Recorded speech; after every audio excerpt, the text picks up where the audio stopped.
এখন আমাদের পশ্চিমবঙ্গের আবহাওয়ার পরিস্থিতি, তাতে যেমন আমাদের বলা হয়েছে যে আজকে বা আগামীকাল আমাদের কয়েকটা জেলাতে বজ্রবিদ্যুৎ সহ বৃষ্টিপাতের সম্ভাবনা রয়েছে। যেমন আজকে মূলত রাত্রের দিকেই সম্ভাবনা কিছুটা রয়েছে ঝাড়গ্রাম, পূর্ব পশ্চিম মেদিনীপুর।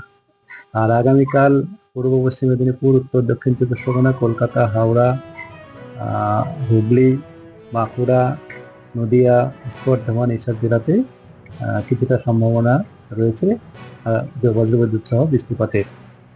আর বজ্রবিদ্যুৎ এর যেটা সতর্কতা দেওয়া রয়েছে সেটা হচ্ছে পূর্ব পশ্চিম মেদিনীপুর, উত্তর দক্ষিণ চব্বিশ পরগনা, কলকাতা, হাওড়া আগামীকাল। এই দুদিনই আমাদের এই বৃষ্টিপাতের সম্ভাবনা বলা হয়েছে। আবার 25 তারিখ থেকে মূলত শুষ্ক আবহাওয়াই থাকবে। তাপমাত্রা, রাতের তাপমাত্রা বা দিনের তাপমাত্রা খুব বেশি তারতম্য হওয়ার সম্ভাবনা নেই। তবে আগামীকাল দিনের তাপমাত্রা বা রাতে কিছুটা কম থাকার সম্ভাবনা রয়েছে। মূলত যেসব জেলাতে বললাম আমাদের বৃষ্টিপাতের সম্ভাবনা রয়েছে সেখানে, তাছাড়া খুব বেশি তারতম্য হওয়ার সম্ভাবনা নেই। কলকাতা তার পার্শ্ববর্তী অঞ্চলে যেটা আছে, কলকাতা পার্শ্ববর্তী অঞ্চলে আগামীকাল আমাদের মূলত আংশিক মেঘলা আকাশ, তার সঙ্গে বজ্রবিদ্যুৎ সহ বৃষ্টিপাতের এক পর্যবস্থার সম্ভাবনা রয়েছে।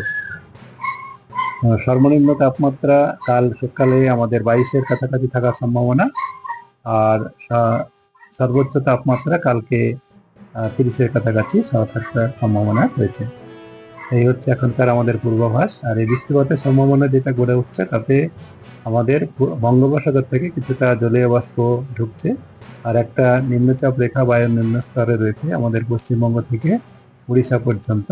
আজকে উড়িষ্যাতে অলরেডি আমাদের কিছু এলাকাতে হচ্ছে, আর আমাদের রাত্রের দিকে যেমন আমাদের উড়িষ্যা সংলগ্ন জেলা, যেমন আমাদের ঝাড়গ্রাম, পূর্ব পশ্চিম মেদিনীপুরে কিছুটা সম্ভাবনা রয়েছে। তবে আগামীকাল আমাদের বেশি সম্ভাবনা রয়েছে, যেমন আমি বললাম যেসব জেলাতে, ওইসব জেলাতে বৃষ্টিপাতের বেশি সম্ভাবনা রয়েছে। এই হচ্ছে এখনকার আমাদের পূর্বাভাস। হ্যাঁ, উত্তরবঙ্গের ক্ষেত্রেও কিছুটা বৃষ্টিপাতের সম্ভাবনা রয়েছে দু একটা জেলাতে, যেমন দার্জিলিং, জলপাইগুড়ি এবং কালিম্পং। বাকি মূলত শুষ্ক আবহাওয়ায় থাকবে।